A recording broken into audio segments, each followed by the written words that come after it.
Hi, I'm Tina Orwall. I have the honor of serving as the 33rd District Representative. The 33rd consists of Burien, Des Moines, SeaTac, Normandy Park, and Kent. And today we're going to take a video tour of the district, so please come join us. We're at SeaTac Airport today on 188, where there's some of the lowest flying airplanes that you'll see in the district. Our district has been greatly impacted by the airport, and even more so with the opening of the third runway. Right now we're in discussions with the airport on the use of the third runway and evening hours, and we hope to come up with some agreements that will help our community with this heavy burden we carry.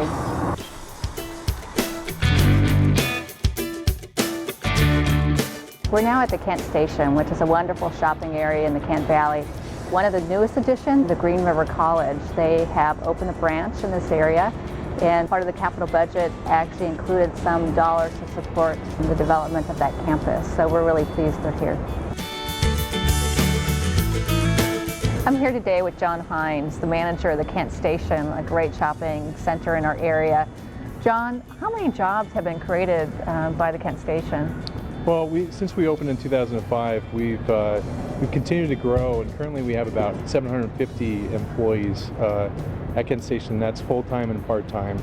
And we just added a new phase this year, and as that continues to grow and we add tenants in there, we'll continue to create more jobs there as well. And I know we've had some tough economic times. How do you think we're doing in this community? Our sales are actually up over last year, so that's a good sign to us that a recovery is on its way. Outstanding. We're really proud to have you here. It's a great center. Thank you. Well, thank you very much.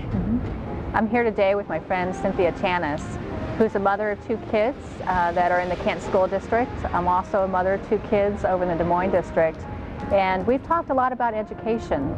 It's something that's really important to us that our kids go through the public school system. So Cynthia, what has your experience in the Kent School District been like for you and your children? My kids have really excelled and done really well in the school that they're at. And I know a lot of parents often will ask, you know, they look on the websites and see the test scores, and maybe they're not necessarily the highest in the state or, you know, in the region. But I've really found that each individual school has so many teachers that just care so much about the kids, and they do so much to, you know, make sure that the kids who have special needs have those met, and the kids who, you know, are really excelling also have ways that they are challenged in the classroom. I think the diversity in our district is so wonderful. I love that my kids are in a classroom of kids from literally all over the world, and culturally rich, isn't definitely it? like the real world. Yes.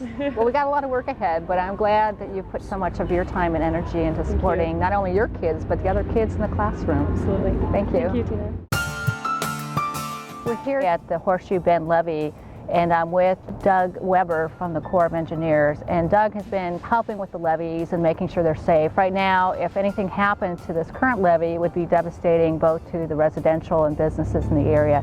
Can you give us a little bit of background of what work has been done? Sure can. What you're looking at here are super sacks or temporary measures to raise the heights of the levees in Green River Valley to increase the capacity. The original levees had about 12,000 CFS capacity, and the super sacks increase that capacity up to about 13,900.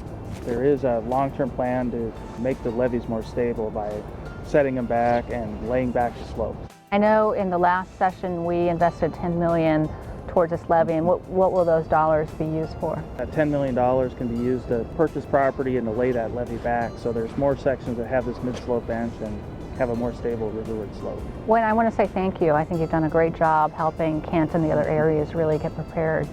I appreciate that. I'd like to introduce Lieutenant Colonel Rollins, who's here with the Army Corps of Engineers.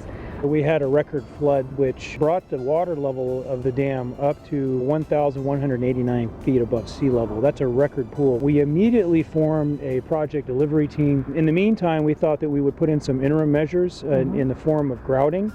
And also we thought we would improve the drainage of that right abutment by adding drains to our drainage tunnel.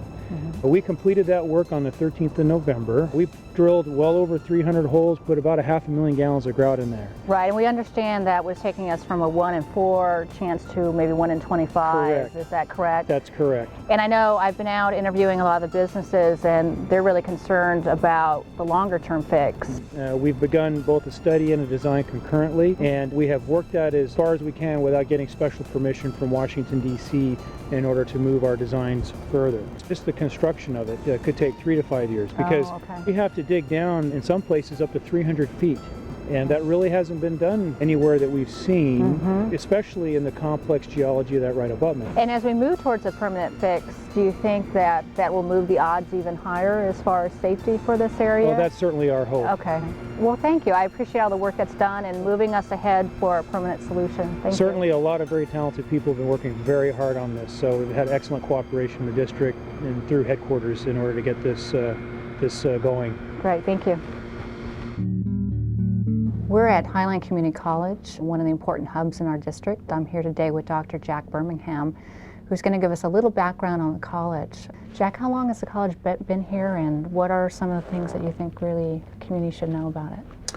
Well, we are the oldest community college in King County, the first one established in King County, and in 2011 we will celebrate our 50th anniversary. The college serves a full range of members of the community, from worker retraining to the transfer program, professional technical programs, and we have a very large basic skills program for immigrants in the area. One of the most exciting things about the college is its diversity. We are the most diverse higher education institution in the state.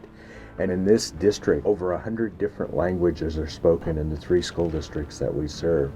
So vitality of the campus is tremendous. Well, we're so fortunate to have you, such an important part of our community. Thank you very much. Thank you. I'm here with the mayor of Burien, and we're in the new library City Hall building. Burien has had a lot of economic growth. I'm wondering, Mayor, if you can speak to the partnerships between the city and the state and the businesses and how you've moved development forward. The state came in with $1.5 million and helped us build the parking garage. And by the us, I mean the King County Library System and the City of Burien, who jointly own this building.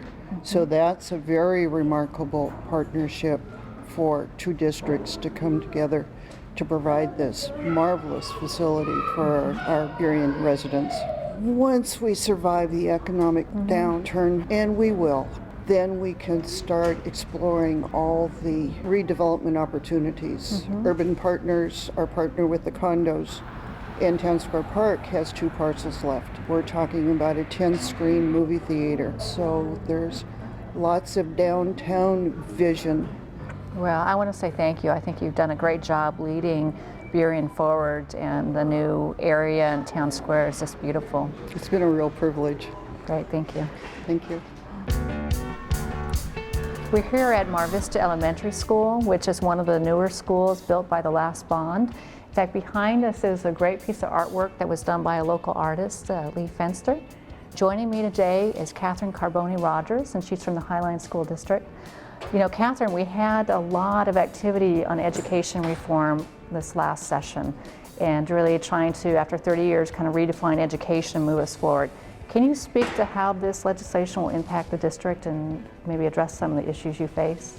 Well, the new legislation really provides a new vision for education in our state. It provides higher expectations for kids, which is a good thing, and it addresses the skills they're going to need to be successful in the 21st century workplace. So that's all good, and it really is moving us in the right direction, and we're looking forward to the day when the state can fully fund it.